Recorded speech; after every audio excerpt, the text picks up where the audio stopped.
Bismillahirrahmanirrahim. Assalamu alaikum everyone. I hope all of you are doing great. This is your coach Tehrim Tariq here from the platform of university.org and bjob.org, and I cordially welcome all of you in this new live session of online tutoring and teaching class. First of all, I would like to request all of you to please start adding your submissions specifically to those who are selected for the stipend need-based scholarship program. And if I announce the name of those students, there are two students named Sabah Salim, and other one is also there. When she is going to join, I will also announce the name of that person as well. But currently, if you are with us, Sabah, kindly start adding your submission so that you may receive your stipend from the last week and this week as well. So without wasting more time, let's start. Let me share my screen first, then we will start our live session.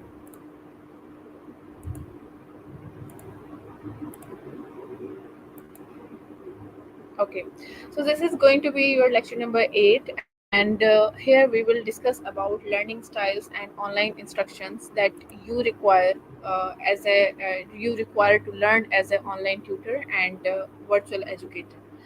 Understanding and accommodating different learning styles is really crucial when designing online instructions. Learning styles refer to the preferred ways in which individuals perceive, process, and retain a certain kind of information. And being an virtual educator, you must have to keep in mind all those aspects because everyone in your class is equal, and you are not going to discriminate any of the student on the basis of her perceiving power, on the basis of processing power and the retaining information power. So everyone does not have the same caliber, and everyone understand every concept on the basis of their own learning pace, on the basis of their own learning styles. So you must have to be very calm and soothing, and you must have a very flexible personality being a virtual educator in order to compensate all the students at the same pace and at the same module of understanding. Then while the concept of learning style has been debated in educational research, many educators acknowledge the value of catering to diverse learning references. Here is how you can address your various learning styles in online instructions. First of all, what comes is the visual learners. Visual learners prefers to process information through visual aids such as images, diagrams, charts, and videos. Being a student, if I talk about myself, I am a kind of visual learner, and without seeing anything in front of me in the form of text, in the form of images, in the form of diagrams, etc., I don't understand any kind of concept. So, being a virtual educator, I am going to follow this step.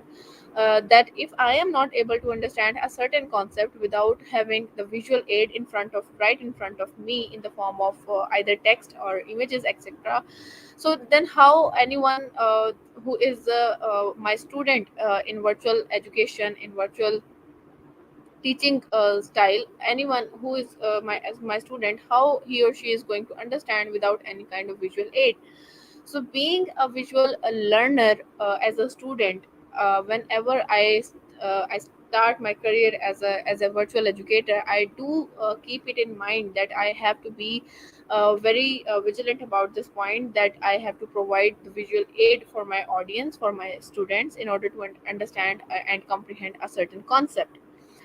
Use multimedia elements like infographics, slide presentations, and video demonstrations. For example, right over here, I am discussing it right on the LMS, so I am providing you the visual aid.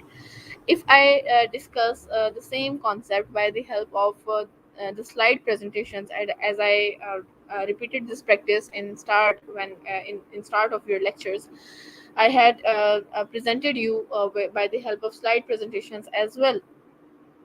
So being an virtual educator, it completely depends on you, that how you are more comfortable in demonstrating a certain concept, how you want to demonstrate a certain concept, either in the form of slide presentations, by the help of simulations, video demonstrations, infographics, etc. So it completely depends on you, on your feasibility, and on your flexibility and your mode of education, that how you are going to present the visual aid to the learners who cannot grab any concept without any kind of visual aid in front of them.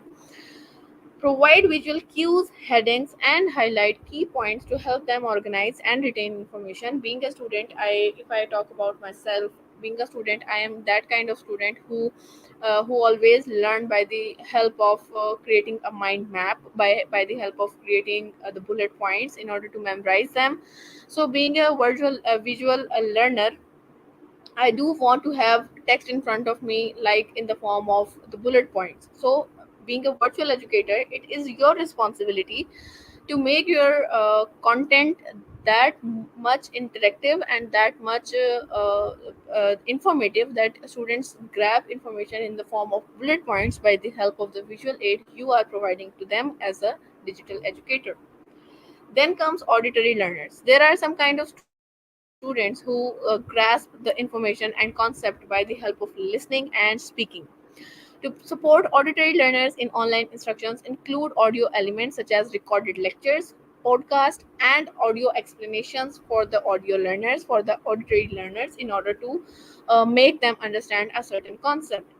Utilize video or web conferencing tools to facilitate synchronous discussions and verbal interactions with the students. Encourage students to use voice recordings or participate in online discussions and forums to reinforce learning through the verbal expressions. Read and write learners are those learners who understand by reading a certain concept and by writing that particular concept by the help of their own hands on a certain notebook, on a certain kind of journal as well. Read and write learners prefer text based information and enjoy reading and writing activities. In online instructions, provide comprehensive written materials such as text based modules, ebooks, and downloadable resources, so that student may grasp a certain concept, and also they try to learn by writing by their own hand the same concept that you provided them in the form of ebooks, in the form of text modules, and in the form of downloaded resources. Offer opportunities for the students to engage in recording assignments, reflective writing, and written discussions. Provide written prompts and encourage them to take notes, summarize information, and create written summaries or concept maps. Then comes aesthetic learners. Aesthetic learners learn best through the hands-on experiences and physical activities. So, being a kind of student, being a student, if I talk about myself in this regard, I am a kind of aesthetic learner as well, where I am going to understand a certain topic by the help of the physical demonstrations and by the help of practical demonstrations. I'm not going to grasp any concept if any kind of visual aid is not in front of me, and if I'm not having the practical demonstration of a certain concept. For example, we talked about a little in the last session that how you are supposed to create effective online lessons. Until and unless you are not going to show me as a student the how does an effective online learning plan looks like, I am not going to pursue that particular concept. So, being an aesthetic learner, it is required that we must have any kind of hands-on experience or the physical activity. Include simulations, virtual labs, and interactive exercises that allow students to manipulate objects or engage in the virtual experiments. Encourage physical movement during breaks or suggest offline activities related to the subject matter. For example, when I started my career as a digital educator on the platform of university.org, I used to teach the subjects that are, I used to teach the courses that are related to laboratories. So I cannot bring laboratory online, or I cannot bring the whole laboratory concept online. So I was not able to do that. But I used to have the virtual simulations of virtual laboratories. So I used to provide those simulations to my students so that they may grasp the concept of virtual labs.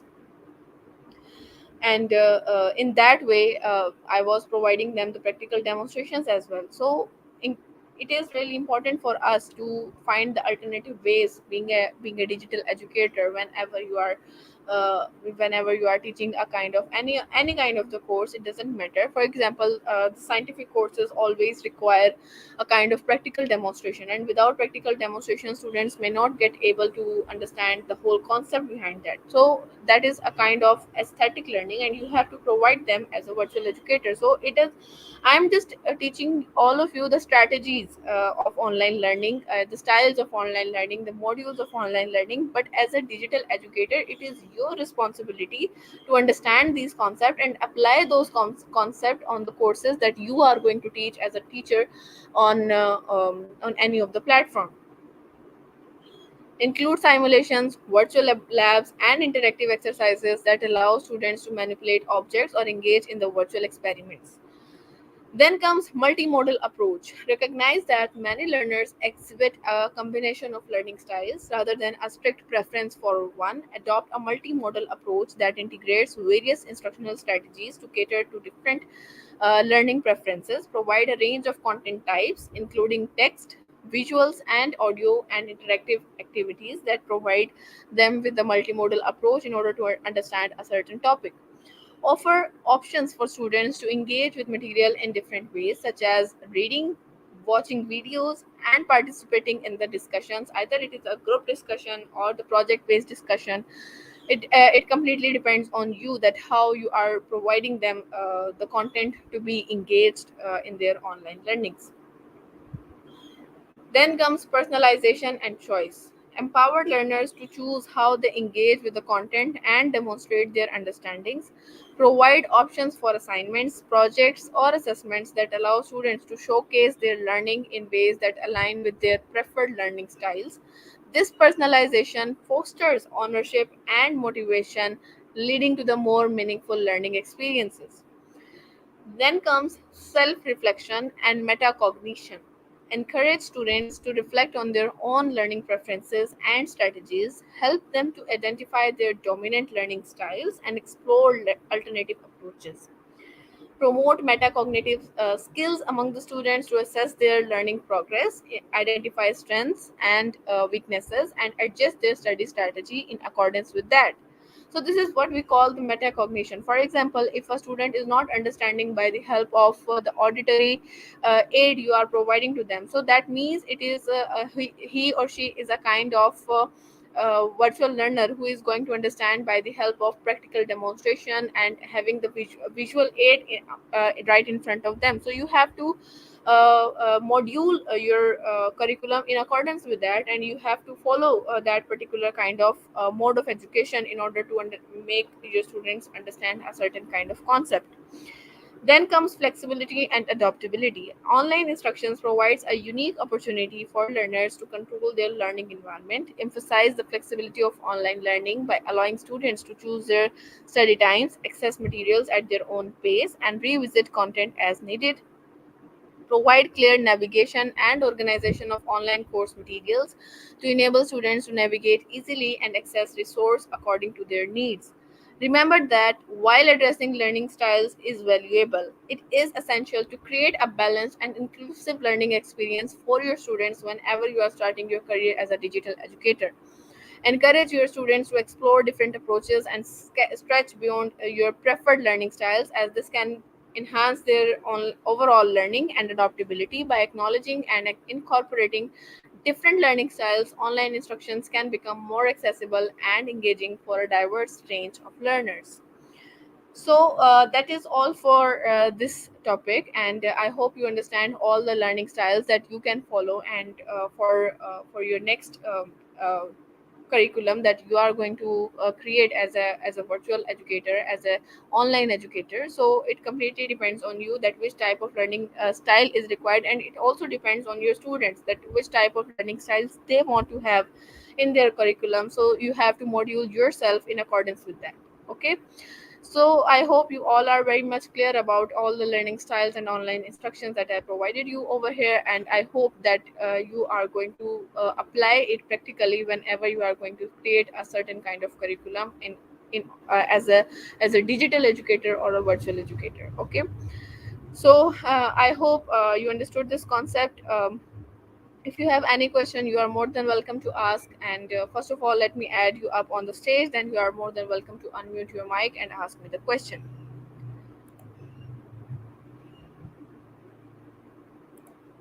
Okay. So if you have any question, you are more than welcome to ask. Sabah, are you with us right now?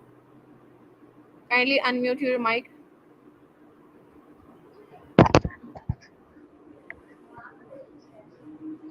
अस्सलाम वालेकुम ma'am. Walaikum salam. Sabah, I wanted to ask why you are not adding your submissions on the course pages. Ma'am असल में ना घर में कुछ problem थी, इस वजह से मुझे टाइम नहीं मिल रहा था। इंशाल्लाह 1-2 दिन में सब सबमिट करवा दूँगी। Okay, I do understand all the issues that happens on daily basis, but you have to be more punctual about it because you are selected for the stipend scholarship.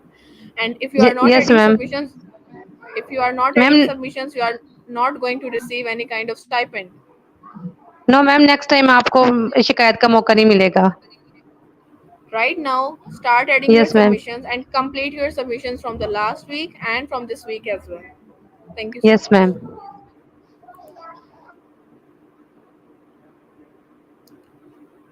I hope you understood all the concepts from today's lecture. And if you have any question, you are more than welcome to ask. I think we have a comment over here from Nida Umar. Thank you, Nida Umar, for the appreciation. You have added up over here. Thank you for your comment. And if you do not have any question, you are more than welcome to quit and start adding your submissions right now. I will check your submissions right after half an hour. And see you in the next session. Till then, stay safe, stay great. Good luck.